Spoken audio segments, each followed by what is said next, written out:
And the man who had grabbed a hold of him said, "You shall no longer be called Jacob, but Israel, for you have striven with God and with humans, and you have prevailed." You may be seated.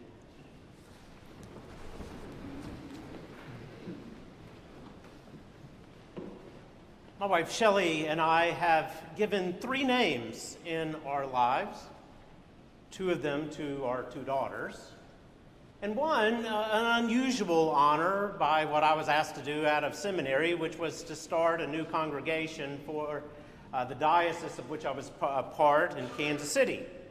And we took those namings very seriously. The church we named St. Mary Magdalene Episcopal Church. Abigail, our oldest daughter, well, that's a Hebrew name. It means Father's Joy. And a linguist told me that's too flat a reading. The Hebrew actually kind of has it coming in like waves in the ocean, the joy that she brings. And Abigail has proven that mostly. Our other daughter, Madeline, you may have seen her name seems to be spelled weird, but that's because we intentionally did it that way. It's just Magdalene again, but without a G. Names matter in the Bible a lot. Maybe more thought is put into them than in our day and age, but each of them seems to matter right from the very beginning with Adam or Adam, which means out of the earth, human, meaning how Adam was made and what he was the first of. Eve, giver of life. Abraham, father of nations. Isaac means laughter. And that's because his mama laughed at the ridiculous notion of giving birth at her advanced age. Sarah was a great deal older than me, and I'm not sure I would have laughed if I was given that news, but she did. Peter means rocky, or rock. Tells of Peter's disposition, but also of his steadfastness. Upon this Petros, Jesus said, this rock, I will build my church. And then there is Jacob, who we meet once again this morning in the Old Testament lesson. Now, I hate to tell any Jacobs out there, the story ends well, but the name starts in a weird place, which is kind of a kind way to put it, because Jacob, at least initially, is not that great a name as far as its meaning. It means trickster. It means supplanter. It literally means heel grabber. And that's a perfect name for who Jacob has always been. Right from the very beginning, I mean, before there was a Jacob, when he was in the womb with a twin brother Esau, his mom almost couldn't take it because they were wrestling so much in the womb. And Jacob, because it meant so much to be the firstborn, I guess, Esau was going to be born first, and Jacob, it says, was born with his hand on his heel trying to pull him back. And so he's the heel grabber. And that's how he's lived his life, trying to think that he has to pull anyone that's ahead of him back so that he can get ahead. Life is a zero-sum game. If somebody gets something more, then I'm going to be diminished. And so Jacob lives his life just like this. And Esau, his brother, takes the brunt of it. Later in the story, he swindles his brother Esau out of his birthright. While Esau is starving, he says, well, I'll give you something to eat, but you give me your birthright. He steals Esau's blessing by lying to their father Isaac and pretending to be Esau. And so every moment of Jacob's life, it is said that name who he is. He is the usurper. He is the heel grabber. And in our lesson this morning, Jacob is now facing the consequences of all of those heel-grabbing ways. Esau, early in the story, had promised to kill Jacob if he ever saw him again, and Esau's caught up to him finally. And it's the night before they're to meet. Jacob and his family is on one side of the river. Esau and his army of men is on the other side, we're told. And Jacob does this incredible Jacob thing. He sends his own children and wives and animals ahead. on the Esau side of the river, and he stays on the other side alone through the night. I guess if he hears screams across that river, he maybe will think through the family reunion idea, and you thought you had some awkward Thanksgivings with your family. But first, he has to make it through this night. And I love how Barbara Brown Taylor put this. She notices that Jacob finally has gotten out so far that all of his conniving and trickster ways cannot save him in this moment.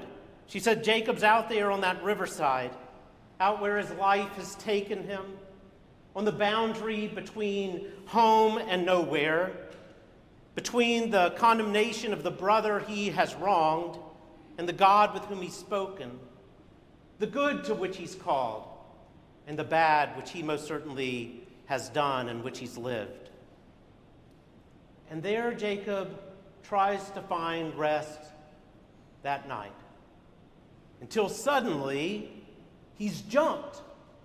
Jacob gets jumped in the story by this stranger, we're told. Now we know at the end that it's God, but we don't know that at first, and Jacob certainly doesn't. And Jacob, all of a sudden, out of nowhere, finds himself in this epic wrestling match with this stranger that he'll find out to be God.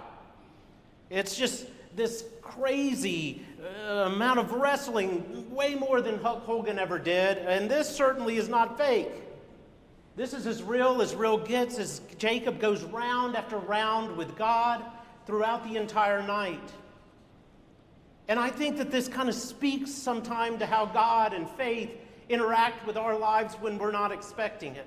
When we think that we have to be Jacob and everything that happens to us in this world is us just getting it on our own, and doesn't mean it matter who we hurt or what we do to get it. So oftentimes that's the ethos of our world. And then all of a sudden we wake up in the middle of the night and we're wrestling with ourselves, we think, our shoddy past, or inner struggles, or maybe our behavior. But all of a sudden, to our shock, what we find out is it's actually God that's laid a hold of us. God shows up and intrudes, and we get jumped by God. But Jacob that night, well, he wasn't just wrestling with his past, although he most certainly was doing that. But he also, in this story, is wrestling about his future. See, a lot of the wrestling match is actually him literally wrestling over what his name's going to be. It's a good part of the story of the wrestling match. God's laid a hand on him and won't let him go, and God says, "Tell me your name." And you can imagine that Jacob has been seized by the stranger, and he doesn't want to say that name because it divulges too much of who he is. Who wants to be known that much? And so he's reluctant to say it. And I find that also kind of typical of us when it comes to our relationship with God. I found very often that anymore, people don't mind questioning God all that much. Throwing God around a bit. And yet, what if that turned and God laid a hand on us and got a hold of us and told us who's who? Well, Jacob finds himself in that situation, and he doesn't want to be known that well by that name because maybe he fears that a heel grabber is all he could ever be. But here is a God who grabs him, a God who won't let losers lose, but holds on to him tight until Jacob finally admits who he really is, and then it's only then that God replies, "Well, that's not who you are anymore." And God changes his name. "You are no longer Jacob," he says. "You are now Israel, because you've striven with God and with humans, and you have prevailed." This is where the word Israel comes from, by the way. From Jacob. Jacob becomes Israel out of a wrestling match. The people of God come out of a wrestling match with God. And Israel, the meaning of that word, well, it's somewhat vague, but it means something like wrestles with God or strives with God, but also God preserves and prevails. And so I think a way of thinking about the word is that God wrestles and then preserves even someone like Jacob from his own self-inflicted destruction. into a new life that formed out of the match in which God finally prevails in his story and his life. Jacob turned into Israel means the hill grabber is now the God wrestler and also the people of God. And my friends, God hasn't quit wrestling. God wrestles. Thank God that God wrestles, that God takes us where we are, not as we should be, and God makes us, heel grabbers all, into Israel, the people of God. A favorite Old Testament scholar of mine, Walter Brueggemann, put it this way. This is how Israel begins. Israel is formed not by success or shrewdness or land, but by an assault from God. Now perhaps it's grace, but it's not the kind usually imagined. Jacob is not consulted about his new identity. It is given to him, even imposed on him. When daylight comes, the stranger God is gone, but so too is Jacob. Jacob is no more. Now there remains only Israel. Now there is only Israel blessed and named. Now there is only the one who wrestles with God and with whom God wrestles. And this is the deepest identity of the Jewish people ever since. There are people who know that their lives have been intertwined with God's, and sometimes in their history it most certainly seemed like a wrestling match of which they got wounded too much. And sometimes it feels like a blessing, but whatever it is, they know that they're in it together and neither one will let go. And my friends, that's our identity as well. As somebody named Paul, if you've ever heard of him, put it, we have been grafted into this very people of God. And so we are those who wrestle with God as well, and with whom God wrestles. When we don't understand, when we can't believe, when we teeter on despair or unable to overcome our own version of a heel-grabbing past, even still we wrestle. And God overcomes all that junk that has always tried to tell us who we are. Because God, it turns out, just loves to change our names. God loves to get in the ring with us and mix it up with us and change the trajectory of our lives, so much so that by the end we're just so different that we have to have a whole new identity. And so our hope is that we will always have God who has the last word in saying who any of us are. It's never going to be the worst thing about us that gets to define us, because God just won't let that lesser identity hold. The trick I found is just to hold on, not let go, because if we hold on, what we find is that people like us, even people like us, have been taken a hold of by a God who changes our past and resets our future and remakes us so much that by the end, we just have to have a whole new name, like people of God. 9 years ago on this Sunday, when these lessons were there and I was preaching on Jacob at the riverside, we had a service that we shared with a sister African-American church in Roanoke, Virginia, and did those together periodically. We had done medical mission work in Ghana together for decades, and so they were there, and the music folks decided to make the music for the morning, the Negro spirituals that animated so much of American musical culture and history. And the lesson again was the story of Jacob, and I thought about the names and changing of names, and how, of course, the world gave those who came up with those songs and first sang those songs many names. And most all of those names were nothing good. Names that sought to strip those people of their humanity.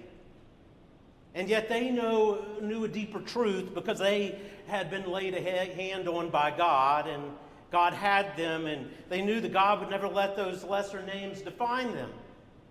And so they sang. They wrestled in all kinds of ways, but particularly in song, they did it as well. And in those songs, they found a way forward.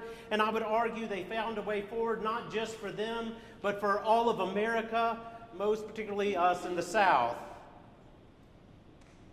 And that morning, when we sang the song Down by the Riverside, which seemed rather appropriate for that Sunday when we were hearing about Jacob's wrestling match on the riverside, I just thought about how amazing it is that they came up with those words. Before the Civil War, that song originated. And it said, I'm going to go down to the riverside, I'm going to lay down my sword and my shield, my gun and my belt, my traveling shoes. And then the chorus, I ain't going to study war no more.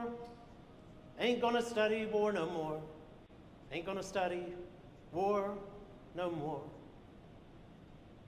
Those people found that they, in their wrestling match with God, were able to wrestle out a new future for themselves and way to meet the indecency and violence and dehumanization and oppression that found them and held a hold of their lives and said that that's the only name that they could ever be known by. And they came up with the nonviolent approach to their liberation that saved us all in the civil rights movement. My friends, salvation always has and always will be found down by the riverside, where lesser identities are wrestled away and God's good future is given. But this morning I have to ask you, who are you? What name do you have? Heel grabber? Forgotten, worthless, overlooked? A name imposed on you or well-deserved by things you've done? Is your identity owned by a past that has made you feel that it should forever have naming rights over you? If so, then I say to you, wrestle. Wrestle with the one who will never leave you there, but will twist you and turn you and mold you into being so much more than the heel grabber that you might otherwise be. For it turns out that God can make even the likes of you and me into the people of God.